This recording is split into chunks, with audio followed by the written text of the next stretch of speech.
I feel like makeup is an enhancement for me.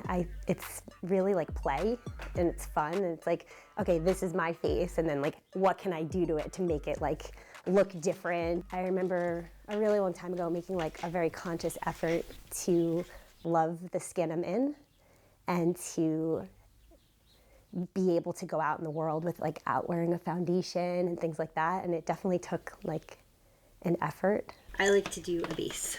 So I use a little bit of concealer, and I just give myself a base. So it's even,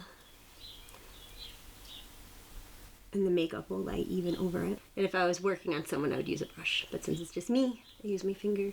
My earliest recollections of wearing makeup are super young. Because as a baby, I have like really, really early memories of doing makeup. My mom had this like giant palette. And I remember because I used it all the time and carried it with me, and it had like every single color eyeshadow, and so I always used to put them on me. She'd let me put them on her. Okay, I always start with my eyes first, and I don't do foundation first because I find that makeup falls, and then you have to clean it up, and then you erase the makeup that you put on. I'm gonna do a pretty neutral base, and tapping the makeup on is a great way to do an application versus brushing, because when you brush, the makeup just flies away.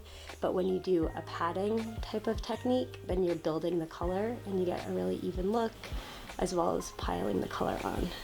I like liquid liner, I'm a huge fan of it. And I like the ones that have the brushes, because then I think you can get a really nice application. Talk about aging. Doing winged liner for over 20 years, more. Can notice like how the eye shape changes. Like in my 20s, my eyes were like, you know, more lifted, so I had more space for the wing, versus now I have more of a hooded eye, being in my 40s. And I think it's only because I've done my makeup for so many years that I'm really aware. I don't know. Just add a little extra line here and see what happens.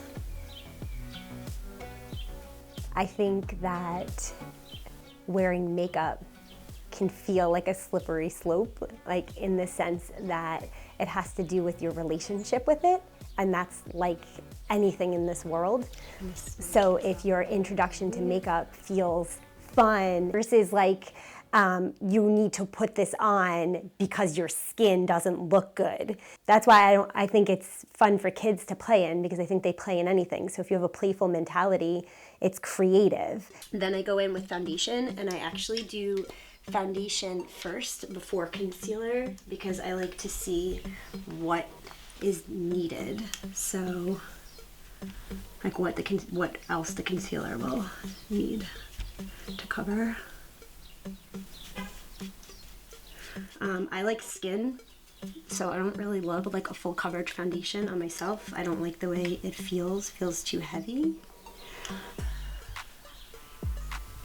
So I tend to use like a more sheer foundation, and then anything that I want coverage on, I'll go in with the concealer rather than doing a full coverage foundation.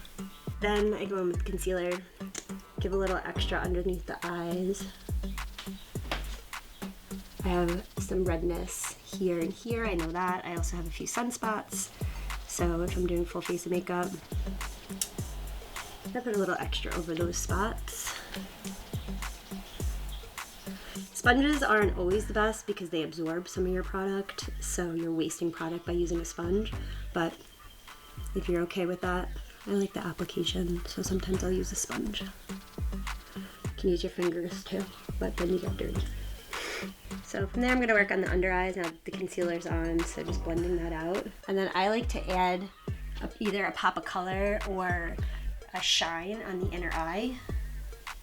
So I'm going to use purple because it complements the green in my eyes and my pink hair. So I'll put that in the corner.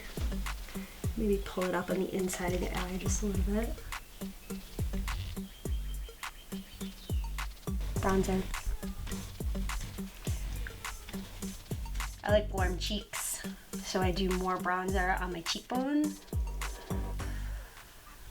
than the rest of my face, but I do put the bronzer everywhere. Cool. So my eye shape can take this whole lash. I don't need to cut it, which is great. That's why I like buying the demi ones. Lash glue can either go directly onto the lash itself or onto your hand and then drag the lash through it. And then let that dry a little bit so it gets tacky. Give a little bend in the lash. Help it have a natural shape. And then look down, use a small brush, and stick it on.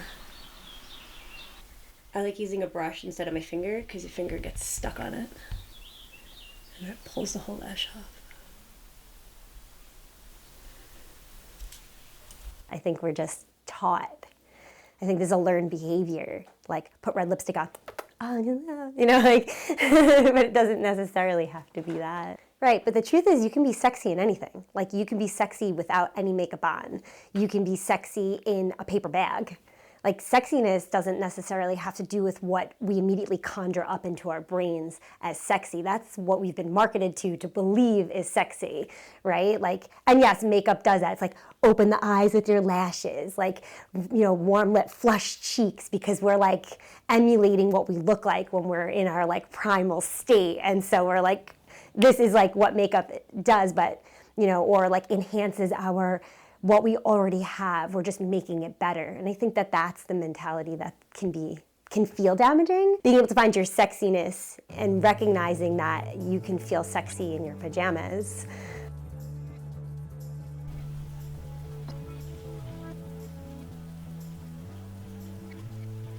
Feel good. I feel like I got my point across, which is my belief that makeup is an addition, but like to still feel beautiful in your own skin. That's my message.